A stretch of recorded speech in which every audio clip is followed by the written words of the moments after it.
श्रीमते रामानुजाय नमः। श्रीशैलेशदयापात्रं धीवत्यादिगुणार्णवम् यतीन्द्रपवनं वन्दे रम्येजमातरं मुनिं। रम्येजमातृयोगीन्द्रपादरेखामयं सदा तदायतात्मसत्तादिं रामानुजमुनिं भजे। लक्ष्मीनाथसमारम्भं नाथयामुनमध्यमाम् अस्मदाचार्यपर्यन्तां वन्दे गुरुपरम्पराम्। श्रीमच्छठारियतिराजकृपावलम्बं सौम्योपयन्त्रिगगनाद्रिमुनीन्द्रभक्तं वेदान्तयुग्मविशदीकरणप्रवीणं रामानुजं यतिवरं गुरुमाश्रयामः।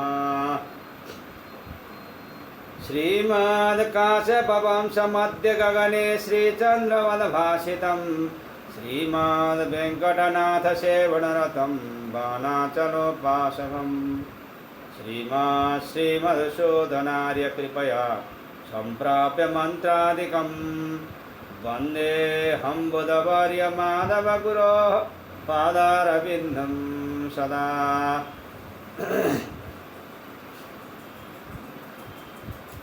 जय श्रीमन नारायण। 108 उपनिषद मध्ये हम लोगों ने कौशितकी ब्राह्मण उपनिषद पूरा करके आज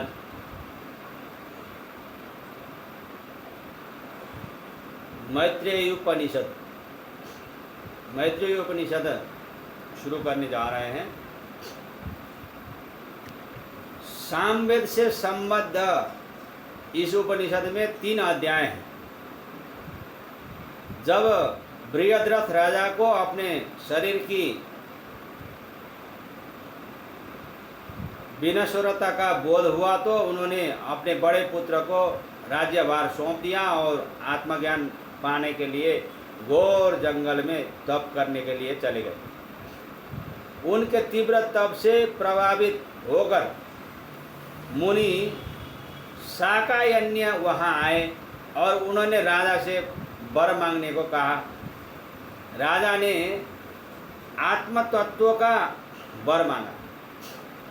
तब दोनों का संवाद चला। इसमें शरीर की नश्वरता विभत्सता बताई है और अंत में आत्म तत्व का स्वरूप, उसकी प्राप्ति का उपाय यह प्रथम अध्याय में बताया गया है। द्वितीय अध्याय में मैत्रेय और महादेव का संवाद है। इसमें शिव के ध्यान, ज्ञान, स्नान आदि का अच्छी तरह स्पष्टीकरण करके बाद में संन्यास द्वारा मुक्ति प्राप्ति का बड़े विस्तार से वर्णन किया गया है। और अंतिम तीसरे अध्याय में विशुद्ध आत्मानुभूति का विस्तार से वर्णन करने के बाद उपनिषद का महिमा गान किया गया है।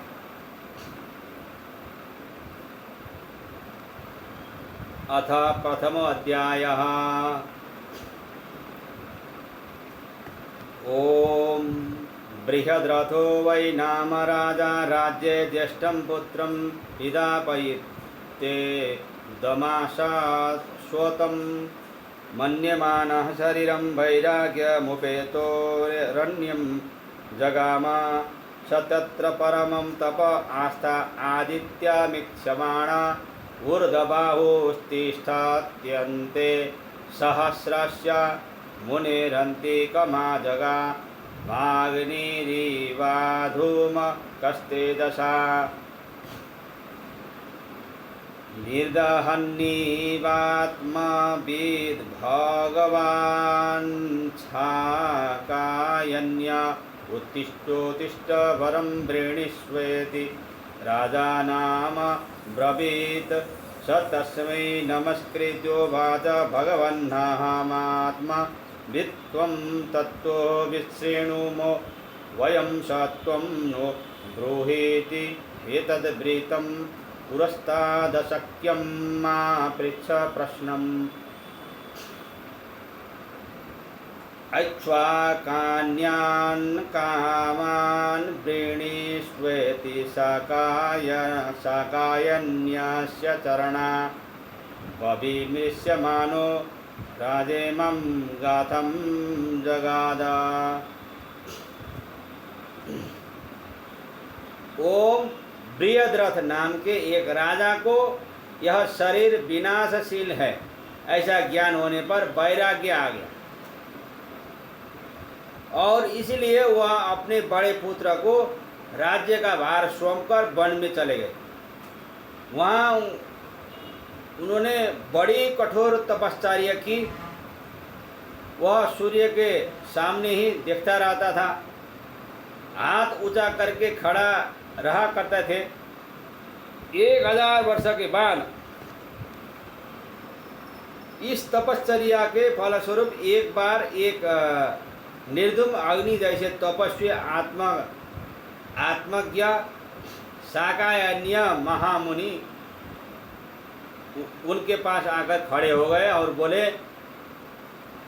उठो उठो वरदान मांग लो।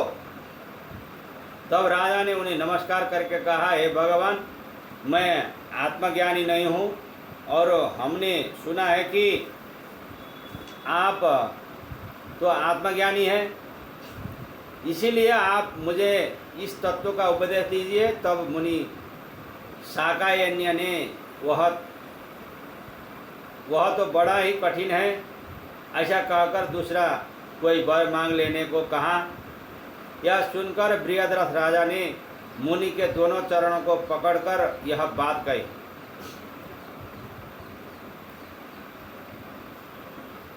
अथ किमेतैर्मान्यानं शोषणं महार्णवानं शिखरिणं प्रयतनं ध्रुवस्य प्रचलनं स्थानं वा तरुणां निमज्जनं पृथिव्याः स्थानादपसरणं सुराणां सोऽहमित्येतद्विधेऽस्मिन् संसारे किं कामोपभोगैर्यैर्वाश्रितस्या सकृदुवावर्तनं दृश्यत इत्युद्धर्तुमर्हसीत्यन्धोदपानस्थो भेक इवाहमस्मिन् संसारे इति भगवांस्त्वं नो गतिरिति। राजा ने कहा कि बड़े बड़े सागर सूख जाते हैं, पर्वत भी टूट फूट जाते हैं, ध्रुव तारा भी अपने स्थान से विचलित हो जाते हैं, पेड़ गिर पड़ते हैं, यह धरती भी डूब जाती है सागर में, देव भी निश्चल नहीं है रह पाते, देवता लोग भी। तो फिर उस विनाशील संसार में विषय भोगों से क्या लाभ हो सकता है? विषय में डूबे रहने वाले को तो कई बार इस जन्म मरण के चक्र में घूमना पड़ता है, ऐसा देखा जाता है। इसीलिए हे मुनि, अंधेरे कुएं में पड़े हुए मेढक जैसे मेरा उद्धार करने के लिए आप योग्य है। हे भगवान, इस संसार में आप ही मेरा आश्रय है, इसीलिए मुझे बताइए।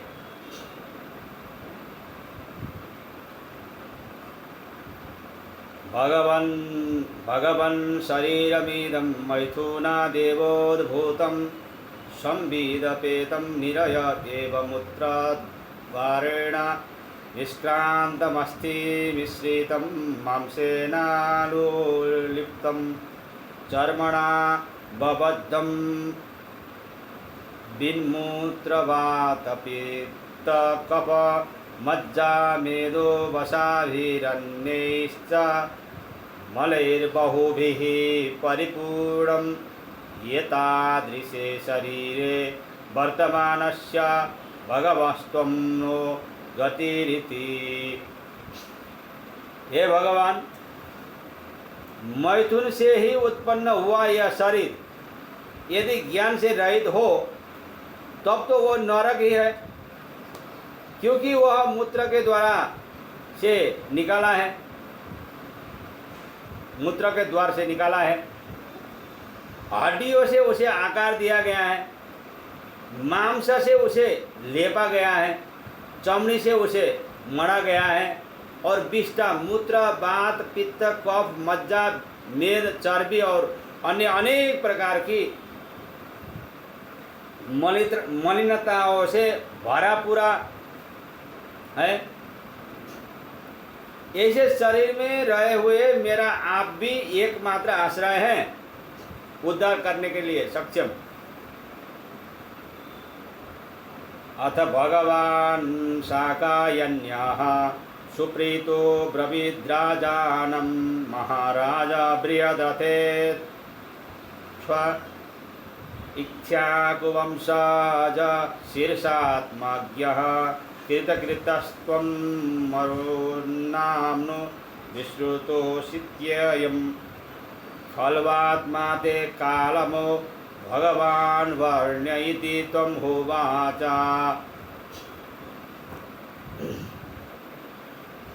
यह सुनकर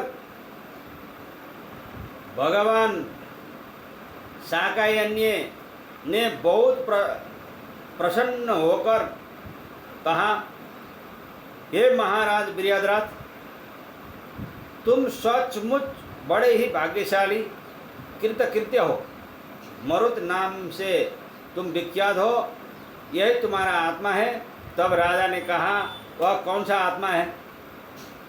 हे भगवान, आप उसका वर्णन कीजिए। तब मुनि ने उससे कहा कि शब्द स्पर्श मया यर्था अनर्था इव ते स्थितः तेषां शक्तस्तु भूतात्मा न स्मरेच्च परम पदम। जो शब्द स्पर्श आदि विषय है वह बड़े ही अनर्थ करने वाले हैं। उनमें आसक्त रहने वाला जीवात्मा परम पद को कभी याद नहीं कर सकता। परम पद पाने का तो दूर, याद ही नहीं कर सकता। तपसा प्राप्यते सत्यम सत्तात् सत् प्राप्यते मनः मनसा प्राप्यते ह्यात्मा ह्यात्मा पत्या निवर्तते। तप साधना से ज्ञान प्राप्त होता है, ज्ञान से मन वश में आता है, मन के वश में आने के आत्मा की प्राप्ति होती है। मन वश में आने के बाद में आत्मा की प्राप्ति होती है, और आत्मा की प्राप्ति से मोक्ष मिलता है। यथा निरंधनो बहिः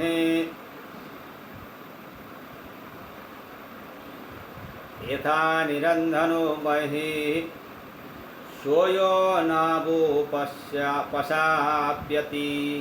तथा वृत्तिक्षयाच्चित्तं सोयो नावोपशाम्यति। काष्ठ जब खत्म हो जाता है तब आग स्वतः अपने ही में ही अपने उत्पत्ति स्थान में ही लीन हो जाता है।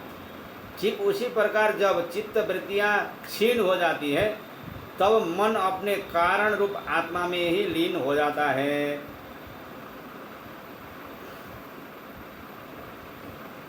सोयो नावोपशान्तस्य मनसः सत्यगामिनः इंद्रियार्थमिमूढस्य निरताः कर्मवशानुगाः। जब इंद्रियों के विषय में लीन विमूढ़ मन स्वयं ही अपने कारण में शांत हो जाता है और सत्य ही और झुक जाता है, सत्य के ही और झुक जाता है, तब कर्मों के वश में रहे हुए विषय ऐसे मन को झूठे ही लगते हैं।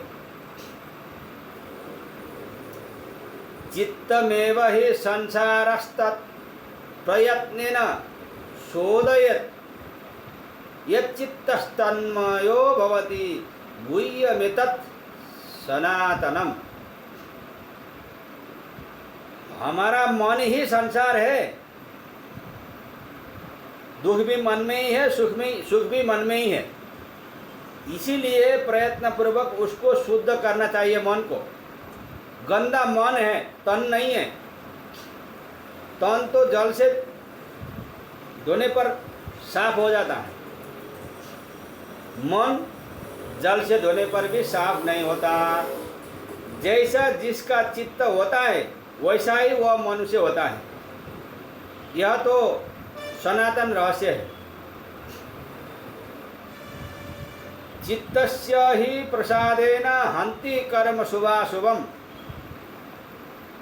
प्रसन्नात्मात्मनि स्थित्वा सुखमक्षेयमश्नुते। चित्त की प्रसन्नता से ही, शांति से ही शुभ या अशुभ कर्म नष्ट हो जाते हैं। और वह प्रसन्न शांत मनुष्य जब अपनी आत्मा में लीन हो जाता है तब वह अक्षय सुख भोगता है। समासक्तम यदा चित्तम जंतुर्विषय गोचरम यद्देवं ब्रह्मणि स्यात्तत्को न मुच्यते बंधनात्। बाहर के विषय में मनुष्य का मन जितना आसक्त होता है उतना ही यदि ब्रह्म में लगा रहे तब भला कौन मुक्त नहीं होगा। अर्थात सभी मुक्त हो ही जाएंगे। हित पुंडरीक मध्ये तु भावयत परमेश्वरम साक्षीणम बुद्धिवृत्तस्य परम प्रेम गोचरम। हृदय रूपी कमल के बीच में बुद्धि के समस्त कार्यों के साक्षी ऐसे तथा परम प्रेम के स्थान रूप परमेश्वर का ध्यान करना चाहिए। अगोचरम मनोवाचामवधूतादिसप्लवम सत्ता मात्र प्रकाशैक प्रकाशम भावनातिगम। वह परमेश्वर वाणी और मन की पहुंच से बाहर है। उसमें न आदि है न अंत है। केवल सत रूप प्रकाश से, अस्तित्व के प्रकाश से ही वह प्रकाशित है और कल्पना से परे।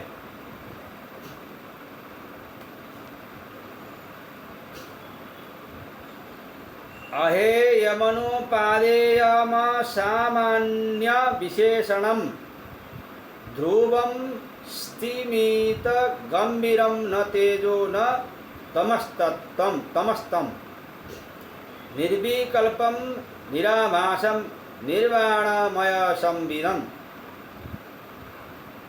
उसको ग्रहण किया जाए या छोड़ दिया जाए ऐसी कोई भावना उसके संबंध में नहीं की जा सकती।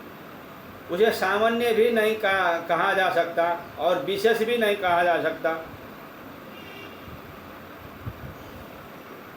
वह निश्चल है, शांत है, गंभीर है। वह तेज भी नहीं है और फैला हुआ अंधकार भी नहीं है। वह संकल्प रहित, आभास रहित और मुक्त रूप चैतन्य है। नित्यः शुद्धो बुद्ध मुक्त स्वभावः सत्यः सूक्ष्मः सुविभुश्चाद्वितीयः आनंदाब्धीय परः सोहमस्मि प्रत्यग्धातुर्नात्र संसितिरस्ति। वह नित्य शुद्ध ज्ञानमय मुक्त स्वभाव वाला सत्य सूक्ष्म सर्वव्यापक एवं एक अद्वितीय है। वह आनंद का सागर है। वह सबसे परे है और वह मैं ही हूँ। प्रत्येक स्वरूप धारण करने वाला वह मैं ही हूँ, इसमें कोई शंका नहीं है।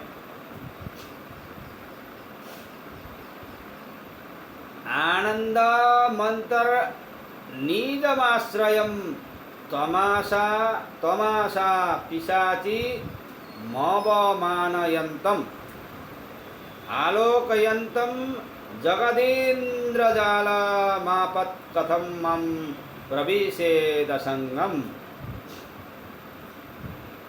अंतःकरण में प्राप्त होने वाले आनंद के आश्रय में रहने वाली आशा नाम की पिशाचिनी को दूर धकेलने वाले एवं सारे जगत को इंद्रजाल के समान देखने वाले मुझ असंग में भला आपद दुख कैसे प्रविष्ट हो सकेगा। वर्णाश्रमाचारयुता विमूढ़ः कर्मानुसारेण फलं लभन्ते वर्णादि धर्मं हि परित्यजन्तः स्वानंद तृप्ताः पुरुषा भवन्ति। वर्णाश्रमं सावयवं स्वरूपमाद्यन्तयुक्तं ह्यातिकृच्छा मात्रं पुत्रादि देहे स्वभिमान शून्यं भूत्वा वश्यत् सौख्यतमे ह्यनंत इति। वर्ण और आश्रम, 4 वर्ण है 4 आश्रम, इसको एक साथ मिला के बोलने के लिए वर्णाश्रम। वर्णाश्रम धर्म का पालन करने वाले मूढ़ लोग ही अपने अपने कर्मों के फल भोगते हैं और वर्णाश्रम धर्मों को छोड़ने वाले ही अपने आत्मा में ही संतुष्ट रहने वाले हो जाते हैं। वर्णाश्रम के धर्म और यह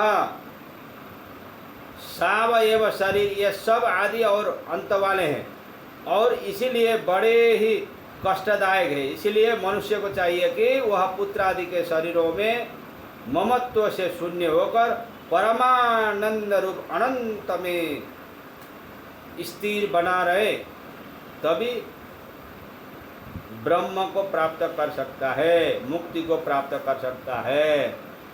इस प्रकार से ये मैत्रेय उपनिषद का प्रथमा अध्याय यहीं पर पूर्ण हो जाता है। आज के लिए इतना ही। जय श्रीमन नारायण। अस्मद्गुरु जय जय परम गुरु जय जय श्री सर्वगुरु रामानुज जय जय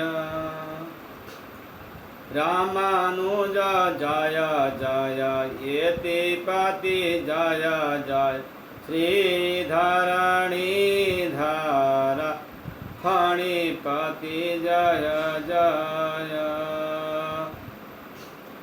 षठरिपु जय जय कारिसेनु जय जय श्री विश्वसेन मुनि सेनापति जय जय